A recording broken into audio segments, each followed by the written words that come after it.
Welcome to the Bluegrass Podcast. Today we're talking with breeder Kevin Jodrey and community organizer and rights advocate Lelehnia Dubois about the Humboldt Grace Legacy Project, an auction format that's attempting to help breeders get paid for their work, as well as a very special musical feature by Zach Bryson featuring his song, My Body is a Temple.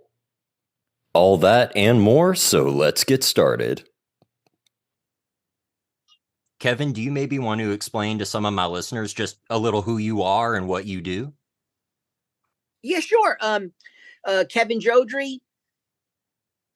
My roots are really cultivator, primarily cultivation and propagation. And over the course of my career, I got into running dispensaries, nurseries.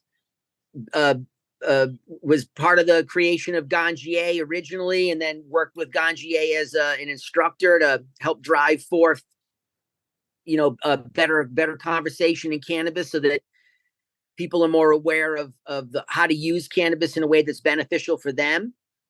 I work internationally on business development in a multitude of countries, all related around really what I do, which is primarily cultivation and how to get people to benefit from the work. And it's been really a fantastic career. Jim, my second question, sorry, it didn't go through. I was asking about how you all came to be involved with the Humboldt Grace Legacy Project and how that got started. Well, Kevin and I have, I'm a second, I guess you would call me, I like to say I'm a daughter of the Back to the Land movement, and I'm a second generation cultivator. And Kevin and I met, I guess it was in 2014, because we both believed that the pathway to have a healthy community was through legalization. And so that's how he and I first connected, was wanting to see our community safe and empowered around this plant, because it's so much a part of this community. And then in 2015, when legalization started moving forward, I have relationships with folks who have been around this plant for 80 years. We have families that have been growing this plant for over 6 generations. And one of the values of this culture in these communities is the fact that they've had the opportunity to create so much genetic diversity around this plant, which is why we have so many medicines and why it impacts so many different things, is because of all of that work that's been done for generations. Yet in the legal marketplace, is really it's a lot of more of stuff that developed from the indoor, and a lot of these older folks in their 70s and 80s don't trust the system. And Kevin knows from all of his work, and I know just from my community relationships, that we're missing some of the most incredible cultivars that can heal, that can do so much, but can also stabilize production. And we wanted to find a way to create a pathway that helped protected not just the cultivars, but the culture, as well as authenticated it and helped show not only our legacy communities in the Emerald Triangle, but the rest of the world, ways to value this plant differently than just how many ounces or how many pounds are going out the door. And that's been my journey with Kevin around it, but I'd love to hear Kevin's. Yeah, well, Lily and I met back in the development of, at first it wasn't so much legalization. It was really about establishing a medical framework in California. So legalization came from that. But the work that I was doing was to stabilize medical rights in California, because I saw what had happened in Washington State. So Washington State, they stole everyone's medical rights. So when they created the Washington State legality, medical wasn't separate from it and protected. So when they realized they weren't getting the tax revenue they wanted, they just wiped out the medical program completely.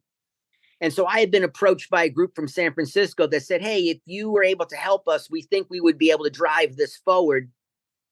And that was really like the work that I was involved in, was anchoring medical rights in California, which we did. And then we anchored him in Humboldt County, so that you have this incredible ability in Humboldt to have a medical potential, so that if you need more than 6 plants that you can grow state legal, you have an ability under 215 to cultivate what's needed. And I wanted to see that happen, because I know that at all times in life, you end up returning to where you came from. So if you leave your neighborhood, it's best if you don't burn it to the ground when you leave, because you're probably going to end up back there. Mm-hmm. And so to me, I just realized that if I was able to use my position that I was in to drive it forward, it would be beneficial on a bigger picture. And so Lelehnia and I met then. And around that same time, because involved in this project, around that same time, I was judging the Emerald Cup, and Mean Gene had a cherry limeade cut that took a second at the Cup. And it was such an incredible plant that I said, man, I'd pay you 30 grand for a cut of it. But he didn't have it. He had already cut the mom. It was just a seed plant. But it made me realize that, because I had the nursery and I was cultivating relationships with people to drive new material in, I realized that if we had an auction that would allow us to be able to take plants, put value on them, sell them into the market, what it would do is it would have this like multi-pronged benefit, where it would take people who are holding plants and allow them to monetize their holding. And it would also, to me, encourage new people to come in to breeding, so that what you had was younger, newer people, and younger, not just age, but younger meaning like experience in the industry, would come in and be able to drive new directions, so that we were able to really explore the range of cannabis. And my attorney team at the time was like, woo, you're a little too fast on this. And so, we go forward all these years, and Lelehnia reached out and said, hey, I'm working on this killer project. And I said, oh my gosh, I worked on one similar, but I paused due to time, but I realized it was the right time. And I knew that Lelehnia's desire was to do good for the community. And so I just was able to get involved as a helper and be able to just add input on, from someone who moves genes around the world, what's required, what do you need to do to authenticate, what do you need to validate, how do you promote, how do we position. And so it's been really a great experience, because at the end of the day, Lelehnia's desire is, and it's been her desire since I've known her, to do benefit for the people around her. And so it's been really kind of cool to be part of a project that, it's not my project, I'm just a small part of it, to help drive something that has such potential, not just for the community that's existing, but for the community that will be built over time that comes into cannabis. Because like for me, cannabis has always been this thread that weaves society together. And I would love to see that thread continue to be stitched into humankind. Absolutely, especially with small farms and independent breeders and people, like you said, at that most local level, that most foundational level. When did trying to find a solution to this problem for you all become Humboldt Legacy Grace Project? Like, when did the flip come to where it's like, this is the name and this is how we're trying to actually do it, not just the concept, but I mean, activating it, right? Because I believe next year you all are planning to do the auction. Yes. Well, it's been through a few reiterations, but really, COVID, I have a spinal cord injury, and I've done most of my community building, most of my work through this method of Zoom and digital communication because of that spinal cord injury. And when COVID hit, it really allowed everyone to start trusting this space and seeing that we could really build through these kind of platforms. And I had just stepped away from a role that I had in the industry, and I had time, and it was COVID, and I kind of started learning that there's so much room in this industry that if you're not doing what you really believe in, then you're probably not going to succeed. And this has always been what I've believed in around the plant. is that we needed to look at these cultivars with wisdom to continue the medicines. So we came together, gosh, I think it's been about 2.5 years. And we meet every Friday on Zoom from 11 to 12:30. And we have, I think it's about 127 people. That not everyone shows up every time. It could be 5 people. Sometimes, we've had 30 people show up. The door's always open. And we have been collaboratively as a group discovering, building, and innovating pathways that do protect, authenticate, and validate.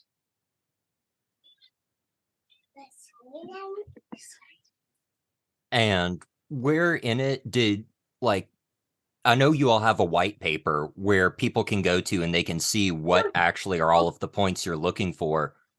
What made you all think that the auction format was the right way to do this, as opposed to, just other forms of getting these genetics and protecting these genetics? Why an auction? Well, Kevin, maybe you want to answer that and I'll answer after you, because you've been involved in auctions with the plant much more than I have. Yeah, the auction idea was, what it does, it allows you to really put an object up and to start to get bidding. And what I wanted to see was, it was the same thing with like when I got into coming up with my own auction model years ago. It was based off the fact that as a nursery provider, I wanted to be able to have new material. And what I knew was that when we did work with people, we made it beneficial for them to work with me. So it allowed me to constantly access material. And at the time, many of the people I worked with were also seed dealers, seed makers. So we were the largest seed dealer in California. No one sold more seed stock than I did out of my storefront. So we were able to utilize this relationship of, looking at your genes. You could either provide me a clone, or I would go through your population myself and I would select out what I thought had most marketable values. And then we would push that into the system, and I would give you all the publicity and credit so that it steered people back to your seed source. And then we would sell the seed, but your seeds were sold by other people too. So it didn't matter. What it was it was trying to create a sustainable system so that you were able to have constant variety coming in. And I don't think anybody's smart enough to cover the full spectrum, right? So I know I'm not, and I assume most aren't. So what that means is that you need a community of people to come together. And the only way that you can really encourage, the work required to breed, the commitment, the multi-year commitment, is incentive. And the ability to put it into an auction starts to allow you to be able to see what the public really wants to buy and what is the top price. Because often for us in cannabis, we undersell our value because we don't understand it. And so when you start to put it on a public platform and let others, create the value, you'll find that often, most of the time, you're worth more than you would have sold it for yourself. And so to me, the auction was this natural progression of how do we get things to drive forward? And if the driving forward is successful, then it would then allow us to get new people to come in. To me, it's about this never-ending supply of new genes and different directions and purposes, because the picture is so massive and complex. It's the solar system. You only can see so much. You can only do so much. And that was the entire idea behind it, was that if you put it on a platform and let many people look at it, you would be surprised at who needed that exact item and how valuable it was to them. But if you're just trying to do it between yourself and a vendor, between yourself and a contract, you don't really know the value, because the person who's buying it from you isn't going to state it. But if I tell 20 people I want to sell it, then now they can now compete amongst themselves for it.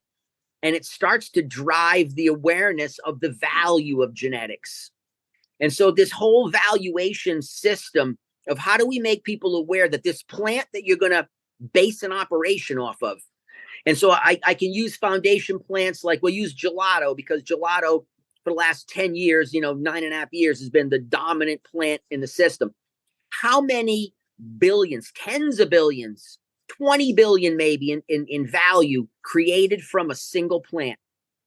A plant that was made by a guy who lived next door to Berner. So Berner's neighbor does a breeding project with Berner, gets a plant, does his work. Lo and behold, it's $20 billion probably in total sales in its lifetime. Changed the cannabis world. Every single product today, 85% of them probably have that genetic in it. So did he get paid for all that work? Did he really benefit from it in a way that he should have? And so now that we realize that a single plant can be worth $20 billion downstream in all the splitting like a stock, it starts to let you be aware that, wait a minute, if everyone believes this is a plant that has hyper value, shouldn't you be compensated for it? And I think that the auction model is the only way to do this, because it takes it out of your hands and it lets the buyers fight it out.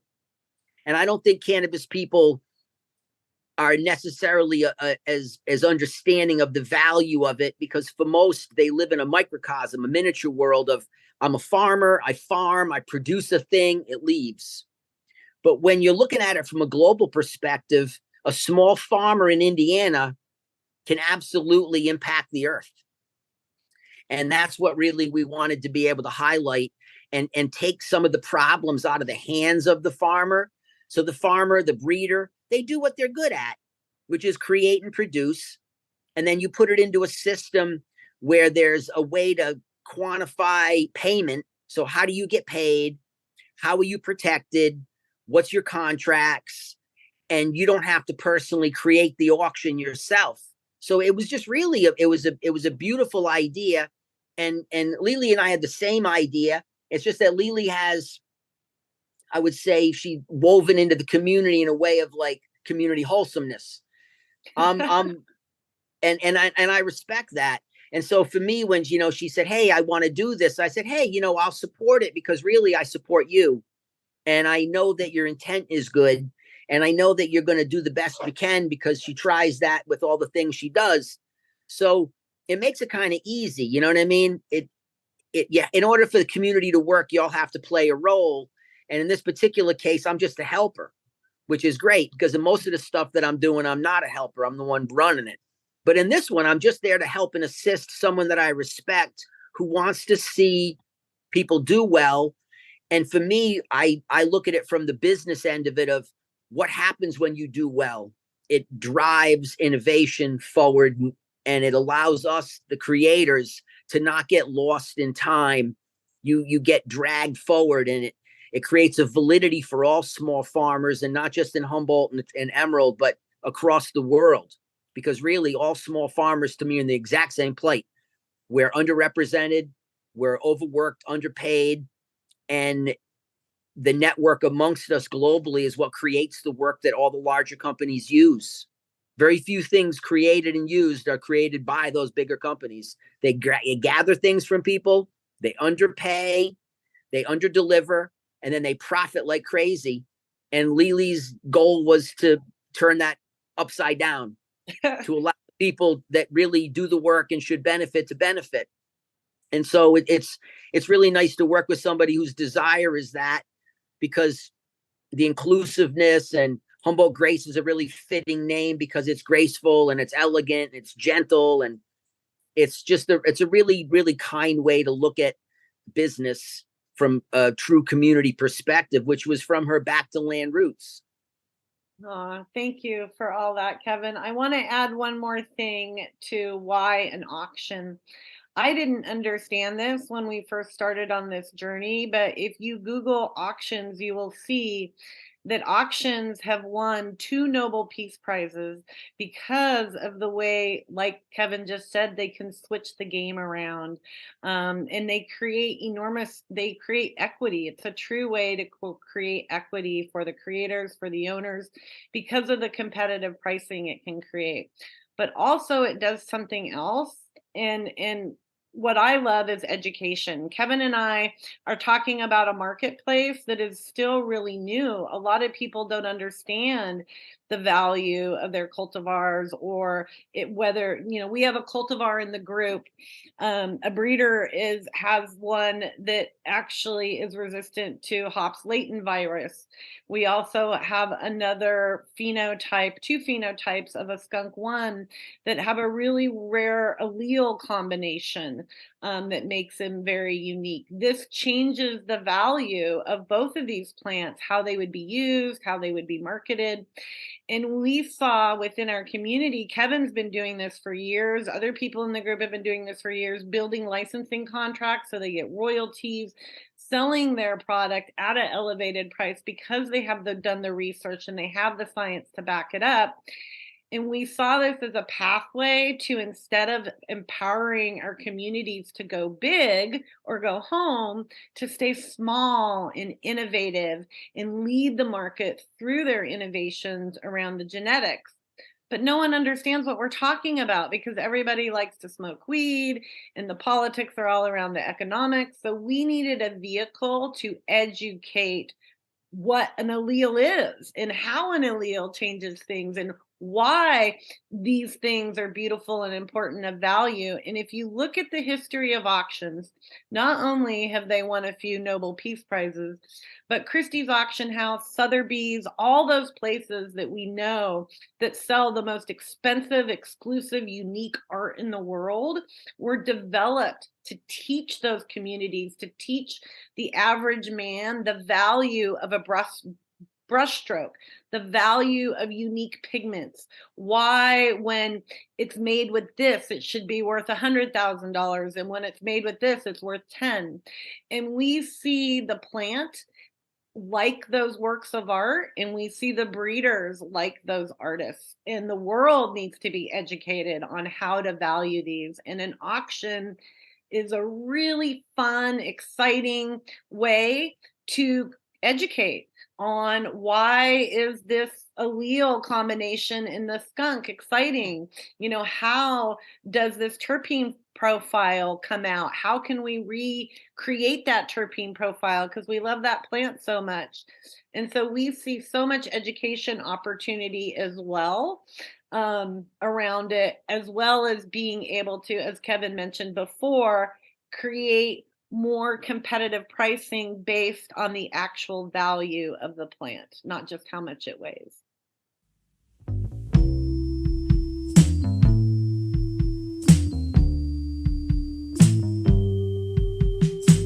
know my body is a temple, so easily desecrated. You got it so full of love, it's never felt so appreciated. Just when I think you can't give me any more, your sweet love comes bounding through my door. I don't think I've ever smiled this much before. I know my body is a temple, a little rundown, but it's the one I've got. You forgot to leave room for all my old and worn out thoughts. I guess I just have to throw them out, along with my worries and my doubts. Hard to think there was something to be worried about. So what do you say, you and me and little Fancy May, go and find ourselves a new place to stay, out in the country but not too far away. Come on baby, tell me, what do you say?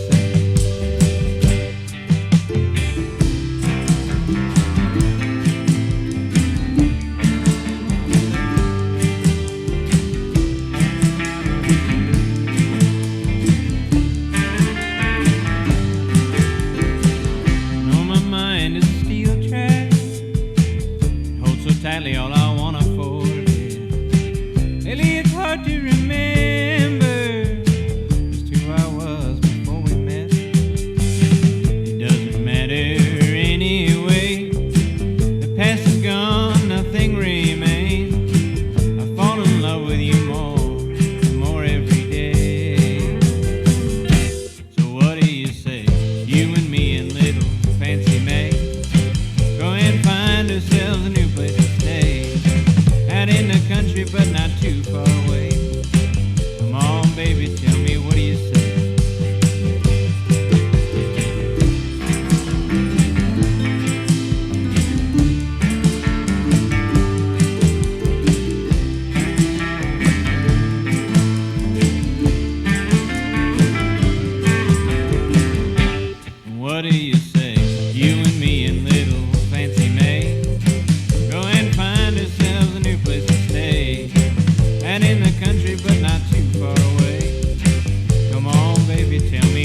So walk me through, say, how you envision this going through. Say I am a California breeder and I want to get into the auction. What does the process look like in the nuts and bolts of this is how you get listed, this is how the auction goes through, this is how the tail end comes out? Great question. Well, to start, this is our beta. So this year or next year is when we're doing it. It's going to be fairly small because we like to build right and tight first. But if anybody does want to participate in the auction, what they do is they reach out directly. They can reach out to me or Kevin, or they can go to lele@humboldtgrace.org and ask. But really, it's what do you have something that's unique and exotic that could add value not just to you but to the auction and the other breeders within the auction. Right now we have one cultivar involved in the auction, and it's been donated to the project. It's our beta. It's from the legacy of the Skunk One legacy. And we have two phenotypes. In those one phenotype, they both have some unique alleles. One is like you find in about 13% of cannabis, another in about 3%, and then two of them, those two are together in one of those phenotypes. So that's going to be something that adds value to anyone who participates in the auction. So this year, if you want to participate, it's reach out. We do have a cut going out through the grow off.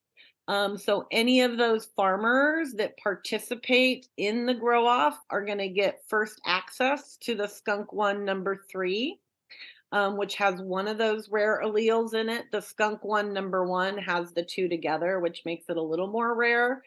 So anyone can enter the grow off. Our tentative drop date, I won't have a final date till Friday, but we're trying to shoot for June 1st for a pickup. And that'll be at Satori Wellness in McKinleyville, California. So people can participate that way. Then the other way to participate, which we're rolling out in September, will be to participate as a bidder. And bidders will get incredible access to these cultivars. We're working on hosting an event more within the middle to the southern aspects of the state, so bidders can come together and look at these cultivars. And then there's the auction itself. People can come. It's going to be really fun. We're going to have a farmer's market, so there'll be lots of cultivars to try, and there'll be music. You'll really get to really experience our culture, and you can participate through attending. Now, if you just want to learn, anyone can join us every Friday on our Zoom calls. Again, reach out to lele@humboldtgrace.org and I'll loop you in, and you can show up anytime. We don't care if you're late, just be polite when you come in. We have guest speakers. This week, we have a gentleman who's gone from MSO, running an MSO nursery, who's now wanting to share what he's learned with the legacy operators. So he's going to come in and teach us some interesting things that he learned from that perspective. So those are really the ways that folks can get directly involved in the auction. So this might be kind of two questions in one. I believe that the auction is going to be metric compliant. So does that mean the genetics have to already be in metric? And also, how do you all validate the genetics? How do you make sure that, one, the people who are coming in do actually own these genetics or are actually the breeders, and making sure that they are distinguishable somehow? Absolutely. You want me to grab it? You want to grab it? Go. No, Kev, I think you should do the validation aspect of that question. Yeah, so right now it has to be through metric, because California has issues with everything. Like with any cannabis issue in a state, it's problematic. So at this current time, it would have to be in your metric inventory. But what we sat down with, we thought about it. So what we need is, you need a genotype report so that you're able to prove identity of the plant through downstream. So there has to be a genealogical tracking, then there has to be production information with a COA to substantiate. So then what it does now is it allows us to be able to say, this is what this plant does under these methodologies. So now you're able to create a replication of it. And then we got into, how do you know that it's really yours? So there has to be a public comment period. And what that does is it allows you to be able to say, this is what we want to do. And it allows there to be a challenge period where people can challenge that plant. Did you come up with it? And so what it does is it starts to create at least the premise of legitimacy, because how do you know what's what? And so the genotyping and the proof lets you say, this was mine, I marked it first. But just because you didn't mark it first doesn't mean it didn't come from you. And so the challenge period allows you to say, this is the plant we want to release in an auction. And here is a public comment period to find out, is there controversy around it?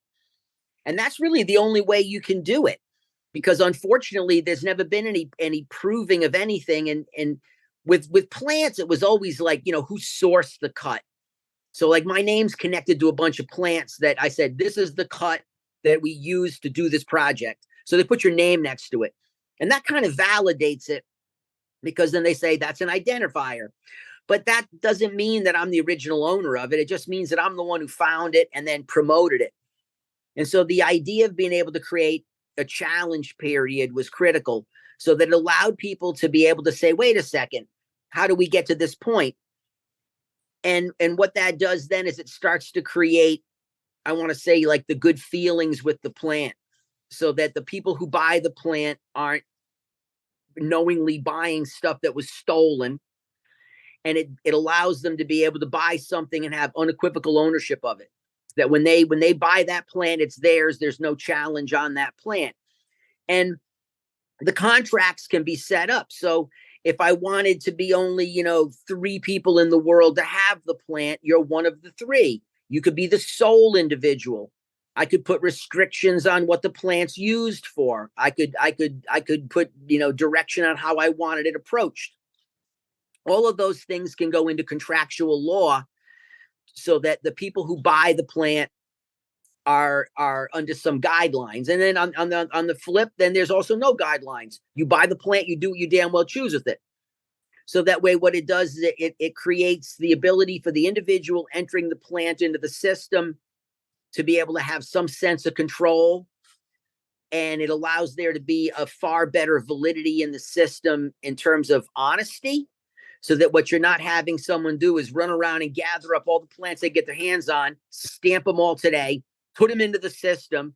And what they said is, I stamped it first. Yes, I got it from you, but I stamped it first, because that would be ownership. But if you put it out into a public forum and say, where did this come from? Who's actually part of it? Then what you're able to do now is be fair. And I think that that's the main point that, Leleh was trying to create, was one of like honesty, where it's, you got to make money, but if you're screwing people to do it, then that's not good policy. It's not the way that you have any sustainability. Yeah. And one of the reasons that the skunk one was such a great beta cultivar for us is because it is so known and so talked about. And we're not here to say we created the skunk one, and the breeder who curated it and held those seeds for this long isn't here to say that. What we're here is to use the skunk one, because so many people know about it, to show a way to validate it, I guess, or authenticate it. And what we've seen when you do these extensive DNA testing and you start really looking at the process of the grower, how this plant was curated, the phenotypical expressions are diverse. And what we're saying is that this is how this cut is like this. And we're not telling you one way or another. We're using science to let the plant show you what she is. Those extensive DNA tests so far have been a big piece of that. But also when you start putting those COAs together, and then you start putting the breeder stories together, we also learn that then you start, more value comes from those cultivars, because like Kevin mentioned earlier, it's about trust, and the consumers want to trust. The product developers want to trust. And when you have clear scientific information to support that, hey man, my skunk one does this and it's better than your skunk one, you don't need to say that. You just say, here's what it is. And the truth is we don't know what's better. We are so early on the research around this plant that, I mean, I think a lot of those ones that maybe aren't so marketable, that look a little weird, are actually really, really important to medicine. So what we're trying to do is educate on how to look at this plant so we can really see its values, instead of just depending on the story behind it. The story matters. The story is so important and beautiful, but when you have the science to support that story, it's no longer a story. It's something that you can actually build value on. And because we were using skunk as the example here, would you all like to talk about the history that you all have looked at with this a little bit, or still under wraps until closer to the auction? Well, we're in the heart of the Emerald Triangle, so the history around the word skunk is incredibly complex. But this particular one, as far as we can tell, is part of David Watson's lineage. It's we don't have David Watson's, to cross compare in DNA, but when you look at the Cannapedia scale, you can see that we show some traits that help support that. But what we do know is that our breeder Marty was given those seeds from Todd McCormick at the Emerald Cup many years ago, and Todd McCormick does validate. We have the texts and emails of him validating that those were from Sam the Skunk Man. That's the history. I won't go into the more histories. Like, I'm working on right now bringing 3 elders together, and one of them had a direct relationship with the smuggler that this community would call skunk because of the way it smells, but it really might more be one of the first indica strains that was brought into the U.S. Those old timers call that skunk. It is not David Watson's skunk one. It is not the skunk that we're talking about. This, as far as we can say, because we can't say for sure, is fairly close to that lineage. And I know you all talked about moving into like Southern California and like other locations a little bit.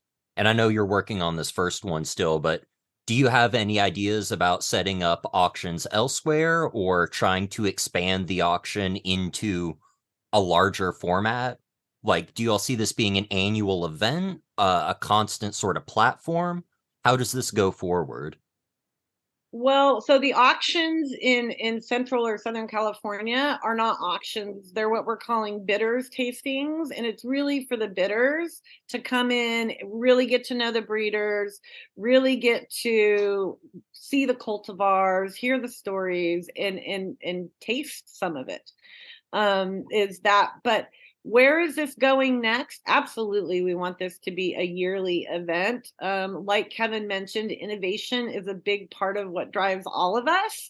And we want to see these communities and other legacy communities leading in that conversation because they have so much history around the plant.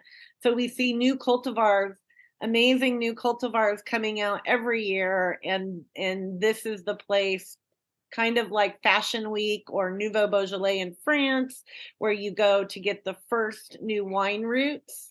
We see this as an opportunity for that.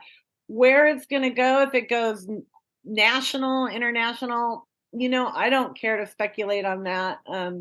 I think we want to do wherever it is the right place for it.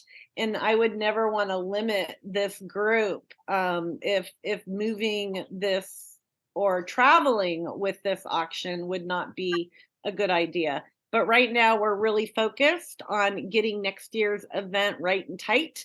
And then we'll see where we go next. And you talked about your example one. I'm sure you all must have other things that you're looking at or lined up. Are there any other areas that you want to talk about or projects that you're working on to bring into the auction? I'd like to add that our goal around this auction, everybody's like, well, where, if that skunk goes for a whole bunch of money, where does it go? Is what we want to do is purchase cryobanks and then lease them out to nursery. We have a nursery partner through Hendricks, through other nurseries. So the community can start really banking their cultivars, feeling safe about it. And then I mean, around the project itself, I think in the auction, we're not just going to be auctioning off the cultivars. There's a lot of work to validate these cultivars, but we will be auctioning off experiences. So there's farm tours there. We have an amazing culture here in the Emerald Triangle. We have wineries, we have breweries, we have amazing artists. And so we will be bringing in not just the cultivars to this auction, but we will be bringing in the culture as well, to help show the community as a whole. So with the auction format, it's really good for the original breeder, gets them the most amount of value monetarily. What would you say to someone who might be concerned about the price raising? And this might be a good point for you all to talk about maybe canopy right a little bit. But you have the first small farmer who's the breeder. How does another small farmer figure out a way to get these genetics or use that medical viability on a different small farm, even though they might not have the most money to be able to buy that spot? That would have to be conversation. You can take it. No, go ahead, Kev. I want to hear what you have to say. When it comes to that comes down to the relationship between small farmers.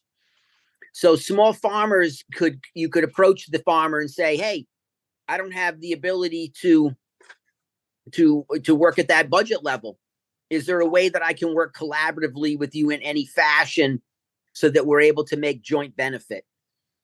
And I think that that's one of the things that legalization has done some real damage to the gene population, because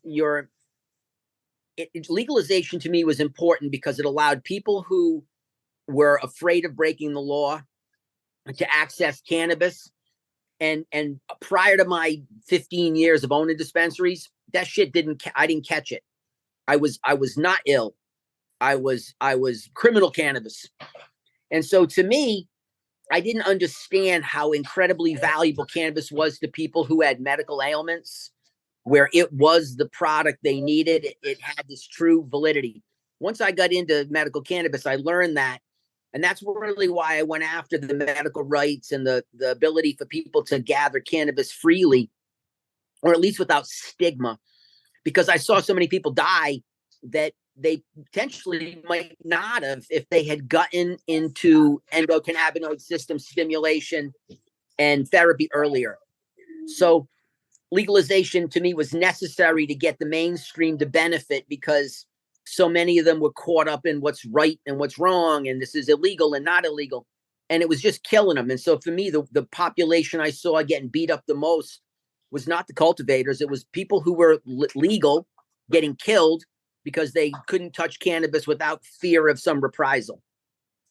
But for us in cannabis, legalization started to really change the ability to hold varieties. And so like the raids from law enforcement, I always tell people the library I held in 2000 smashed any library I've had since. And when the sheriff's department jacked me on that spot, and then they stole those genes, they stole things that I've never been able to replace. Never found it again, never touched it again, never saw it again. And so some of this work here is to start to drive this awareness that the genes are priceless, and that You just can't go crack another seed and get that outlier plant, just like I can't kill off my son and then go have another one and replace him. It doesn't work like that. And so the cryobanking was imperative, because you can hold plants in vitro, but it requires these charges. You have to keep, cleaning up the media and boosting it. So it's this never-ending cost. But cryogenic is affordable. And what it starts to do is it starts to allow people to hold germplasm in a protected manner. And that protected manner allows us to be able to start to recognize that these plants that humans have found connection to and benefit from are priceless. And it starts to create this value for the plant in a way different than a commodity. It becomes something that's inherently more valuable. And that recognition is what starts to change the perception again. Just like we'll use CBD as an example. When Courtney came up with the AC/DC cut out of my shop, I drove that shit into the system at a rate that no one ever had. I mean, we released an ungodly amount of free CBD everywhere. And people couldn't understand what I was trying to do. And it was because I was trying to create a legitimacy for cannabinoid benefit, so that if you chose to use these non-psychoactive plants for your needs, at some point you would recognize that psychoactive needs are valid as well. So depression and pain are both equivalently powerful influences on the quality of your life. And I think that all that CBD work really changed the world we're in, because it allowed people to start to benefit from a plant that was forbidden. They started to become far more tolerant of people using cannabis. And so for us, with what we're doing here, is I think it has the same impact. It's to state that these plants that we're holding are profoundly impactful to certain individuals, and that we're not intelligent enough to know why right now. We do not have the science to substantiate it, but I most surely know that the person's quality of life is better because of it. And so it's that argument that starts to come forward of, how do you drive this forward? How do you create the awareness? How do you get the public to see the values? And because of it, it starts to change voting legislation. It starts to change the way voters see things. It starts to change the way regulators see things, because what you have is a constituency, a population of people that vote, that say, hey, these things have profound impact. They're valuable. And we need to create a way so that we're able to hold them. And I think that that's what so much the auction does too, is it just starts to put the money in front of people. The money is what they see. The value is what they get taught. And it's throwing money on the table changes a conversation right now far more than begging for help. So instead of having to beg for help, which is really what we need to do, because the small farmers get decimated, it's to say, listen, we're still valuable. We still have value. And this is the value. And our desire is to protect not just the farmer, but also these incredible plants that have been selected and sifted for time, that have these incredible abilities to do many things that we're just not smart enough to understand. So you can look up in the sky and see the planets and the stars. Well, we didn't understand the difference between them until we started to get, telescopes. And then all of a sudden now we see. We knew there was something existing in the soil. Then we have microscopes. Now we can see. That's what this is to me, is it's the beginning of creating a reason to look. And the more people can look and understand, the more they're able to take holistic medicine into their own hands. And it starts to empower people in the way that I dream of, which is home cultivators. People who find plants that when they consume them, it helps them with depression. When they consume this plant, it helps them with spasticity. When they consume this plant, it helps them with appetite. Things that create quality of life. And when you get people to be able to be impacted in that way, all of a sudden you get activists that are about it from a far more profound level. And I think the auction has the ability to create that and launch it. And I know that when we start to be able to create that value, then all of a sudden it makes sense to have unified gene banks. There is no gene bank. people like me were bankers. We're known for banking plants. But now it's so difficult. We have to self them and hold the seed because you can't hold all these plants. And where do you hold them? How much nursery space can you devote to your collection when it doesn't have any necessarily commercial value today? How do you pay for this? How do you afford it? How do people in California that are allowed to have 12 immature, 6 mature, how do you hold it? How do you keep it? And so all these problems create this constant reduction in the gene pool, and we're losing plants every day, just like the rainforest. You're chopping it every day. Pretty soon you realized you cut everything that had value down, and now we don't have the ability to mine it. To me, science is phenomenal as it is. Doesn't create a lot. What they do is they study, and then they break it apart, and they find the individual components, and then they patent it and they release it. But plant medicine is a far more sophisticated method. And what we have is we have plants that have these incredible potential values. And for those that hold them, a clear value. And it's the ability to get this conversation into the public. It's the ability for the public to understand that we're not fascinated with getting high as much as you think. We're fascinated, we're into the benefit we get from the plant, and it might be a high, but not for everyone. And so I think that these conversations have to get brought out, and I think the only way you get them to come out really is to put a price tag on it. No one gives a shit about a car until you get the $1 million car. Then everybody wants it. There's nobody with the poster of a Kia on their wall, right? There's no Kia posters, but I guarantee there's somebody listening that's got a poster of a Ferrari or a Lamborghini in their lifetime on the wall at their house, because it's this perceived scarcity and value.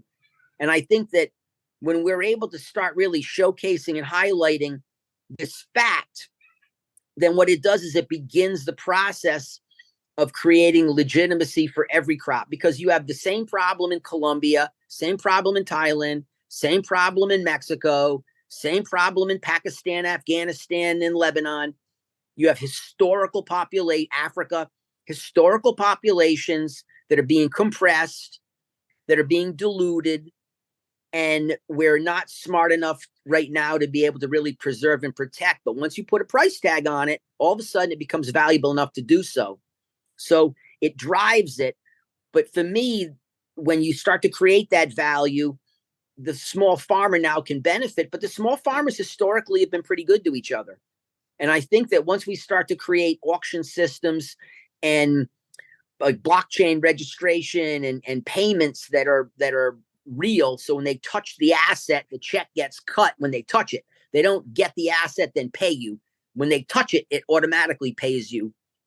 What you have now is fairness. And it starts to also create the ability for farmers in other countries to work together collaboratively to do joint projects and license those pieces. So for me, what I really want to see is this incredible spider web of cannabis that's existed for eternity really remain. Because without the people in Afghanistan and Pakistan, you have no broadleaf cannabis in the United States. There is no indigenous cannabis. We don't have indigenous flower here.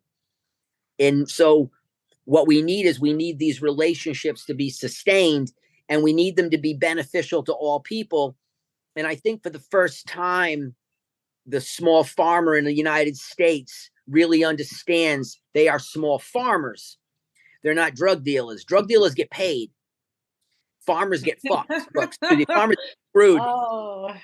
And so for the first time, everyone in America is recognizing, whoa, cannabis is not what it was. And we've developed a love affair with it and a relationship and an art form in cultivating it. How do we maintain it? And how do you preserve it for the generations that come after? The original stock. And I love science, and I love working with genomic work, and I like the ideas of AI. But at the end of the day, people have been consuming hash in Pakistan for 4,000 years. They're still working with the same lines. Somehow it worked. Some reason they were happy. Some reason it's there. And I just really would love to understand at some point why, and then make sure we preserve that base material so that what we have is the building blocks to move forward. Yeah, and I just want to add to that how we see this, like I think Kevin alluded to this pretty well with the international, is this isn't just about us and can we sell these cuts for a really high price. We believe that once people start understanding that value better, that everybody's cuts are going to elevate in price. One way that we are directly trying to get this particular cut, the skunk one, out is through the grow off. By partnering with the grow off, they're doing a unique grow off where they're actually telling everybody what the cut is, and that'll get it out to at least 30 to 50 farms. And those farms will have that cut after the auction, and our hope is that after the auction those cuts will be even of more value. And what'll be really interesting is some of those microclimates, because it is a very diverse region up here in the Emerald Triangle, some of those cuts might not do so good in certain climates, and now all of a sudden maybe we only have 6 farms that really can grow this to its optimal self. Suddenly those 6 farms, the increase, the value, their value just increases considerably, because there are only 6 farms out of, say, Trinity, Mendo, Humboldt, say maybe 1,000 farms that can actually produce this in the expression that is so desired. And so the vision, the theory is that by the time the auction is over, that most farms in the community will have elevated in value, because we will have educated how to look at the plant a little differently, and people, like Kevin is saying, will start valuing the artists and how those expressions come out. The crop's worth more. If you sold the plant for $60,000, you would assume that the product must be a higher value, because otherwise why would you spend 60 grand for a clone? And so what it starts to do is it starts to allow smaller cultivators to have higher valuation. And you have an ability also with these type of things is to start to bring awareness to the Appalachian models about certain regions produce certain things better, but not everything better. And so it starts to allow you to stratify the lane. Like right now, we're in one lane. We're all on the same exact road, and we're getting run over by big trucks. Yeah. The big trucks should be on Highway 5. We need the cars on 101. And that's the situation now, is it's all one giant pipeline of movement, but it needs to be spread apart so that what you're able to do is not have to compete with these larger entities, because you shouldn't have to, because you're producing a different product.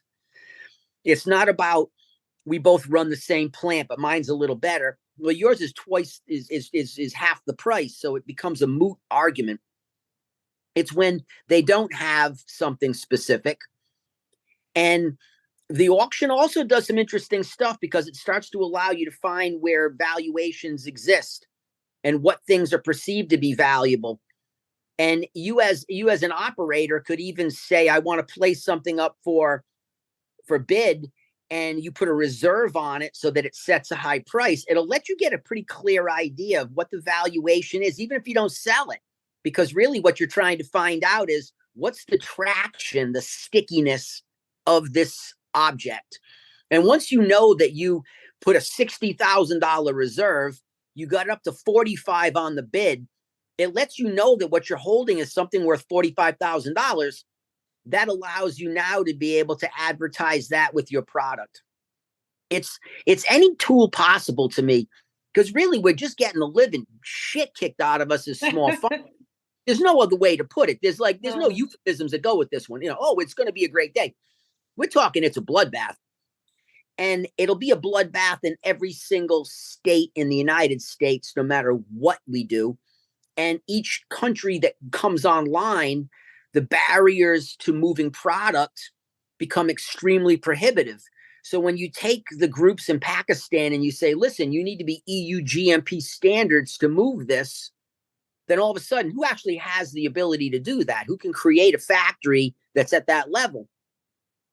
And so the idea of getting valuations increased to increase the desire for people to work with them gives them a competitive advantage. And for me, I've been in this most of my life. Since I've been 12 years old, I've been involved in weed, and I'm 57. So I just realized as the years went on, it was really the diversity of our community that makes it so fascinating to me, and the diversity of the gene pool that people chose to work with and what they got out of it and how they directed it. And I don't want to see that end in my lifetime. So if I had some ability to push any of this information forward, it's great. And because I'm not the one who's saying, hey, this is my model, you can come and use my business, it's honest, because really I'm just a volunteer. So it's a helpful position. And I'm just trying to help create the validity on someone who buys and sells genes. So if I wanted to buy the product, this is what I want to know. This is the proof that I want. This is the challenge that I want to see presented. And this is how I want it delivered to me. And that way, what it does, it creates a pretty good idea of what's expected to sell. But I believe that once you start to create this model, then it allows you to have small cultivators work collaboratively to say, hey, I think that we could do something together. And little by little, we start to unite the people in a way they need, because for so many of us that were in cannabis, the reason why we were in cannabis, it was many reasons, but one of them is because we didn't want to have a job listening to someone give us a ration of shit all day and then have to wear a fucking data logger to make sure I'm not moving my feet quick enough. It gave us autonomy, but that very autonomy that we lived under for so long crippled us when it went into legal, because we didn't know how to work collaboratively quick enough, and we got steamrolled by people who did. And so now whoever's existing and surviving, or new people coming in, what we can have is a new development of the culture in a way where there's a collaborative functioning. And because there's no illegalities to the degree there was prior, it allows people to be able to operate in a more transparent fashion and team up. And as good as we were at what we did, we weren't best at everything. So I always use the example. I wired so many operations, but I'm not an electrician. I just happen to understand electrical theory, and I know how to wire an operation. I hire electricians now. I don't have to hire one that I'm afraid that he's going to go tell somebody when he's drinking that he wired up a hot job up my hill in a bunker. It can now be normal hires. And so I think that that's the part that comes in here, is that you start to get people to work together and form their own support systems. And at the end of the day, without the product, there is no industry. So to me, the customer is always most important, because without the customer, you're growing for yourself. Right. And so that's a great conversation, but usually you don't bid 60 grand for a plant you're going to grow yourself, unless you're wealthy and you really need it. For most, it's a little simpler, but for what we're talking about, it's the ability to start creating incentive, and then creating an ability to have camaraderie, to start having regions that create products that develop and work in other regions. So things that I do in my microclimate would be able to work in other microclimates, similar to wine, where you data log the crop and you know what the conditions were that got it up to that level of residual sugars and what you received from the squeeze. That information now is valuable, because we can take grapes that we used in one country and transplant to another. So the Malbec from France is now heavily grown in Argentina. So you have French wine, French grape that's just killing it in other countries because they found where it was optimized. And why can't that be our future down the road? So it may not be our future today, but if we start to create the conversations, create the valuations, create the benefits, create the conversation, then all of a sudden that's a potential. And I think it'll happen a lot quicker than wine did, just because the world's moving at a faster pace in everything. Yeah. I want to add, Kevin, said that this is an all volunteer project. Humboldt Grace is a dream maker project of a nonprofit out of Humboldt County called the Ink People, and they support programs that are supporting the arts and the culture of these communities. And so it's really been an incredible project where people are coming to the table on their own time. We're more like an incubator, and creating solutions because there's so many great mindsets. We have another program that we did.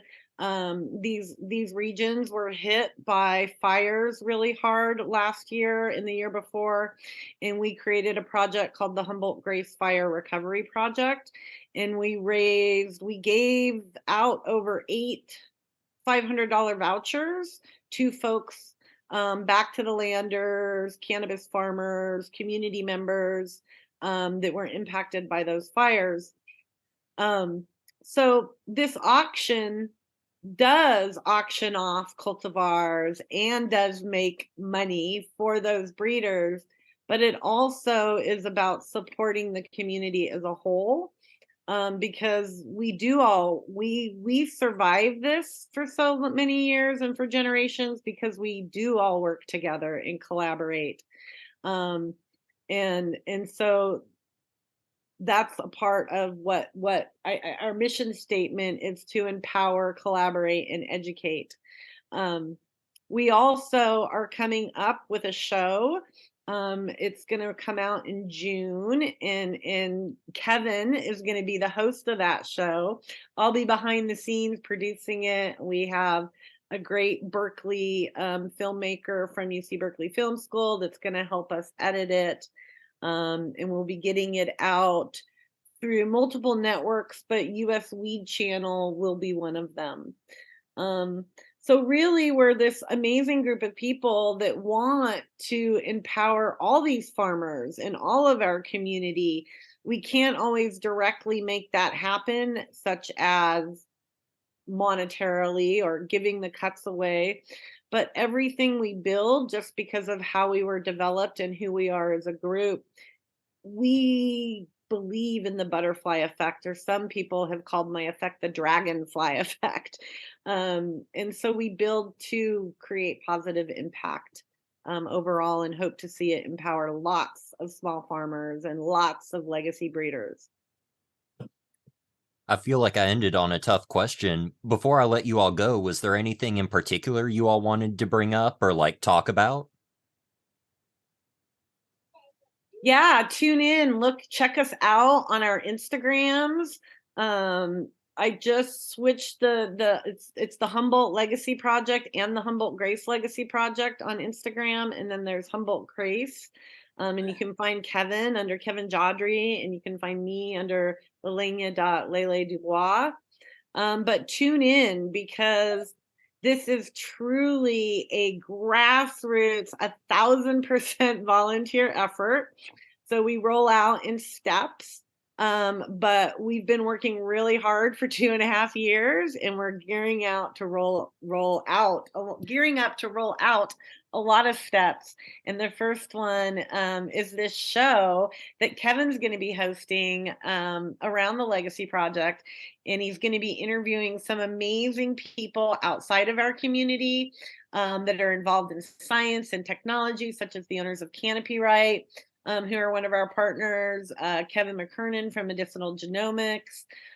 His first interview is with an amazing plant scientist from Morocco, and this gentleman has centuries of legacy around this plant, and is also an incredible plant scientist, Osama Badad. Ryan Lee is going to come on, who was David Watson's partner. So he has lots to share around the skunk conversation, and is also brilliant. So please just check us out and tune in for that programming, because there's going to be a lot more really in-depth. We're taking all the pieces apart that make the Legacy Project auction possible, and putting them into episodes so people can absorb this more and get more value from it that way as well. Kev? Yeah, I would just like to say thank you, Elijah, and the Bluegrass podcast for having us on and taking the time to break this down in the way. I've known you personally for a while, and I just respect you immensely for who you are as a person, Elijah. You've been nothing but a class act, and so it's just really it's always a privilege to get to be around people that you respect, that you want to work with. So I'm grateful that you took the time to let us be on your show and let your listeners catch some of the information. And I hope there was some value that got transferred and starts to get some conversation about how do small farm communities work together collaboratively to maintain that life. It can't be decimated everywhere. You can't consolidate all people into the machine. There has to be enough places for everyone to find a place. And I think that so many of us that got into cannabis found our place. It's just that with the changes in laws and the monetization of it, it made it very difficult to compete. And I really would love to see the auction have a reverse effect, where it allows us to bring attention and awareness to what we did, what we're doing, who is creating, who might come in to create, and the incredible diversity and complexity of the cannabis plant in a way that just really starts to bring a different level of attention to what's taking place, so that hopefully small cannabis farmers exist in the future. Because at this point right now, if you're in the Emerald Triangle, it's an endangered population. If this was like, an animal, you'd get a federal protection right now because there's so few of us left. And that's not the goal at all. And it doesn't allow people who desire this type of life to be able to come in if there is no position left. And so hopefully, the work that was done does something really positive long term, so that when I'm no longer here, people are still able to cultivate and homestead and live a pretty holistic life, which is a gift. Well, thank you for being so complimentary. Like, that was very flattering. Thank you all for doing the work and having put in the work before me and before other people. I mean, I just get the chance to try and work on what you all have already done. So thank you. Well, you're doing a good job. Thank you. That is, legacy has turned into this like word, right, that everybody's using in the cannabis industry. And this particular group, we see legacy as honoring what came before us, but also building a pathway forward that can be honored for those that are after us. So thank you for being a part of that and helping us lead that. And please tell your constituents in Kentucky, because we know you've got some hills up there that have some magic brewing going on, that to protect those beans, hang on to those things, get them in canopy right. Maybe you can't do something today with them, but what the future holds, I think food is seeing what happens when you don't develop industries on seed crops and you develop them in labs, and the patients are what made us legal. And we need to ensure that our medicines get through, because that's what got us here in the first place, was being of medicine. And this industry is quickly heading towards a monocrop if we don't advocate for these old stabilized genetics to get in the door. Absolutely. And that's my hope. I'm like, all right, how can we jumpstart this with information from other places on, even though legalization doesn't happen here till 25, how can we just get ahead of the curve and already have it to where we can get some of those protections like you all are talking about, and like canopy right, just get some of those answers before we have to run into that wall. And even if you don't use the tools, it's the awareness. And so, so much of the stuff for me is to make people aware that these things are possible, and that you have to be able to look past the trouble you're in right now, the struggle, and understand where you might end up. And if we end up in a decent place, you don't want to end up there just with yourself. Hopefully you can bring others with you and the things that you really enjoyed. So much of it is just to understand that. It's to get the conversation out, so that even if out of 100, only 10 do something, 10 is better than none. And I think that really the beginning of it is you're trying to seed the new generation And because we can talk freely about it now due to legalization, and the internet allows these conversations to spread so, wildly, it starts to get people to be able to discuss. And whether they agree or disagree, it begins a conversation. And because I'm not trying to sell you a product, it's just more to sell you an idea that the things you touch are valuable, you're valuable, and you need to make sure that you understand that so that you don't get sold short and lose out on the quality of life that you've worked so hard for. Thank you for listening. If you're a bluegrass country or singer-songwriter, send in your submissions. We feature one song per episode and would love to play yours. Also, did you know that our store is up and available? Grab a set of our new Bluegrass Banjo stickers, die cut and made of long-lasting vinyl, so that you can help put the grass back in the bluegrass. Available on bluegrasscannabis.com. If you'd like to follow us on social media, we are at bluegrass_cannabis on Instagram, at Bluegrass Hemp on Facebook, at Bluegrass Cannabis on TikTok, and at Bluegrass Canna on Twitter. Don't forget to subscribe and never miss an episode wherever you listen to podcasts. We're available on YouTube, iTunes, Spotify, and more. Thank you so much for listening and stopping by the Bluegrass Podcast. Old-fashioned, all-natural, Kentucky Bluegrass.